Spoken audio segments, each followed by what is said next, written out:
मुनाफाखोरों के कारण भारत खरीदने लगा ज्यादा रूसी तेल।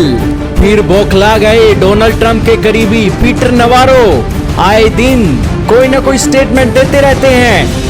जी हां दोस्तों, इस वक्त की बहुत ही बड़ी खबर आ रही है रूसी तेल को लेकर अमेरिका से। अमेरिका का रूसी तेल की खरीद को लेकर भारत को निशाना बनाना लगातार जारी है। 24 घंटे भी नहीं बीतते हैं, अमेरिका का कोई ऑफिशियल आ जाता है, भारत की गर्दन पकड़ लेता है।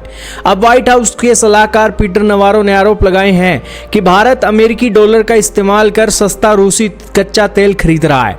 इस बार नवारो ने भारत के रूस से हथियार खरीदने पर भी सवाल उठा दिए।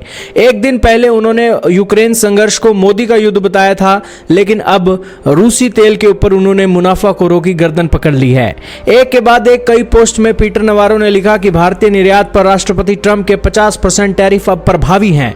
यह सिर्फ भारत के अनुचित व्यापार के तरीके के बारे में नहीं है, बल्कि यह पुतिन की वार मशीन को मिल रही जीवन रेखा को खत्म करने के बारे में है, जो भारत ने उसे दे रखी है। उन्होंने एक पोस्ट में लिखा, अमेरिकी उपभोक्ता भारतीय उत्पाद खरीदते हैं, जबकि भारत ऊंची टैरिफ दर और नॉन टैरिफ बैरियर के जरिए भारतीय निर्यात को जगह नहीं देता।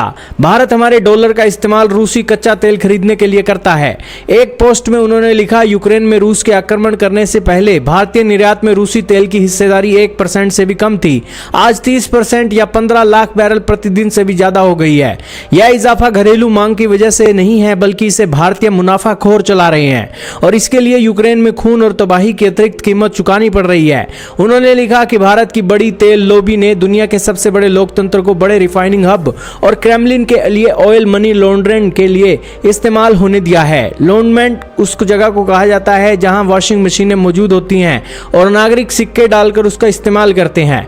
नवारो ने लिखा कि अब भारत एक दिन में 10 लाख बैरल रिफाइंड पेट्रोलियम निर्यात करता है। यह रूस से आयात किए जाने वाले कच्चे तेल का आधे से ज्यादा है।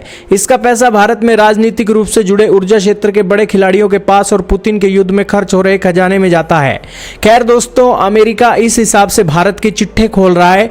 इससे आपको पता लग रहा होगा कि भारत की जड़ों के अंदर अमेरिका बस चुका है और भारत की एक एक जड़ की जानकारी अमेरिका को है। तो खैर दोस्तों, भारत की सरकार ने ही अमेरिका को अपनी जड़ें दिखाई हैं और अमेरिका अब अपनी भारत की जड़ें उखाड़ने को फिर रहा है। तो यही कारण है कि उसने अब भारत के मुनाफाखोरों की गर्दन पकड़ ली है। तो खैर दोस्तों, इसमें किसी का एक आप दोष देखेंगे तो भारत की सरकार का ही है कि आज अमेरिका अपने डॉलर की धाक दिखा रहा है और वो कह रहा है कि रूस का तेल खरीदने के लिए उनके डॉलर का इस्तेमाल किया जा रहा है। अब आप ही बताइएगा दोस्तों कि रूसी तेल के ऊपर ये डॉलर का इस्तेमाल ना करे भारत, इसलिए ये अमेरिका ऐसे कह रहा है। क्या हमें डॉलर का ऑप्शन छोड़कर किसी और देश की करेंसी को इस्तेमाल करना चाहिए? कमेंट सेक्शन में जरूर बताइएगा।